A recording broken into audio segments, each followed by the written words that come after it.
There have been some big developments here in Becker today. The state has stepped in and shut down Northern Metal temporarily until the fire is fully extinguished. And the neighbors I talked with around here say they're happy that's the case. This giant smoke cloud became a part of the Northwest Metro scenery this week. Definitely nothing that's ever happened here before. Now Becker can see the sunny skies again.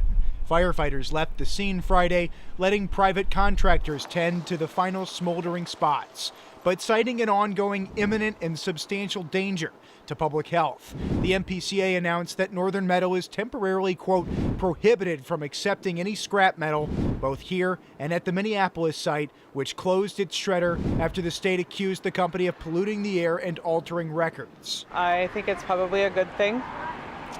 There's been some concerns about where they came from and what happened there. They already had issues in Minneapolis and then coming here, and it doesn't even seem like they've been doing much here yet, and they're already having issues. The company can't reopen until the fire is fully extinguished and until it submits an environmental damage assessment and cleanup plan. MPCA tests on Friday didn't detect any metals in the air, and air samples don't show anything unusual.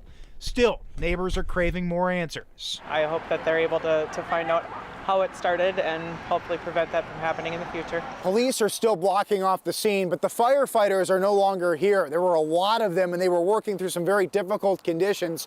Now it's just the private contractors hoping to extinguish the fire fully by the end of the weekend. Back to you.